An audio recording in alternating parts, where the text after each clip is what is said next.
DWG drawing থেকে যখন আমরা কেএমএল ফাইল বানাবো তখন আমাদের কাছে এই একটা ড্রয়িং আছে। সর্বপ্রথম হচ্ছে কোনো ব্লক জিনিস আসলে গুগল আর্থে যায় না।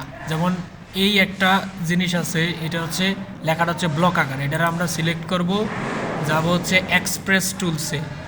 যে এক্সপ্রেস টুলসে গিয়ে হচ্ছে মডিফাই টেক্সট, এখানে গিয়ে যে এক্সপ্লোর আছে না, এটাতে ক্লিক করব। ক্লিক করলে হচ্ছে এটা চলে যাব।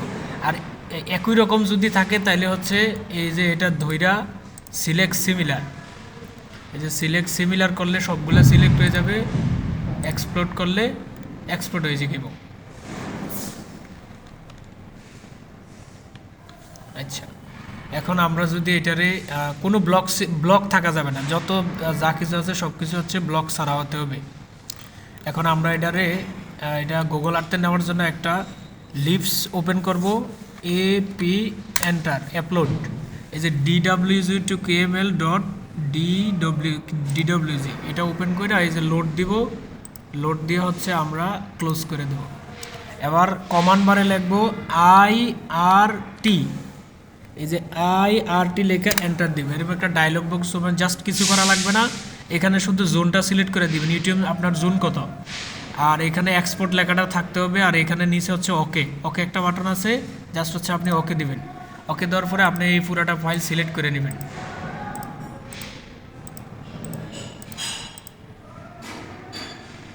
সিলেক্ট করে হচ্ছে জাস্ট হচ্ছে আপনি এন্টার দিবেন। এন্টার দিলে এটা সেভ করতে বলতেছে, আপনি জাস্ট এটা সেভ দিবেন। আমি M দিয়ে বা M দিয়ে একটা সেভ দিয়ে দিলাম। ওকে, এই যে এটা ফাইল আসলে ক্রিয়েট হইতেছে, এই যে এতগুলা ডাটাও পাইছে, পাওয়ার পরে ও এটা নিতেছে, এই যে ক্রিয়েটিং ফাইল, ও ফাইল তৈরি করতেছে। একটু সময় লাগবে যেহেতু ফাইলটা আমার অনেক বড়।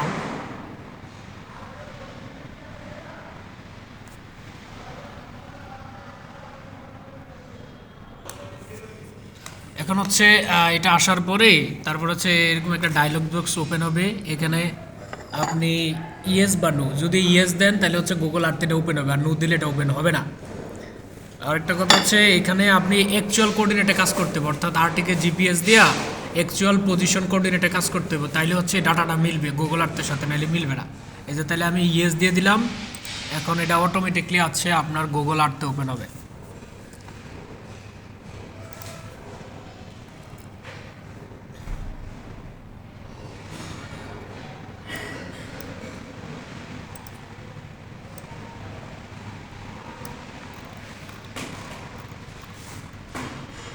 এই যে এই হচ্ছে আমার ডাটা, এই যে দেখেন এটা হচ্ছে আমার একটা নদী, এই যে এটা হচ্ছে আমার একটা এই যে নদী, এই যে নদী, এই হচ্ছে আমার একটা ব্রিজ, এই হলো ব্রিজ, আর এই হলো জমি জামা যা আছে সব কিছু, আর টোটালি সব কিছু চলে আসবে। যদি আমি এই লেখাগুলো যদি আমি এক্সপ্লোর না করতাম তাহলে হচ্ছে এই লেখাগুলো একটাও আসতো না, এই যে লেখাগুলো একটাও আসতো না, এই যে সবগুলো চলে আসছে। অর্থাৎ এইভাবে আপনি এটাতে কাজ করতে পারবেন। ঠিক আছে, ধন্যবাদ।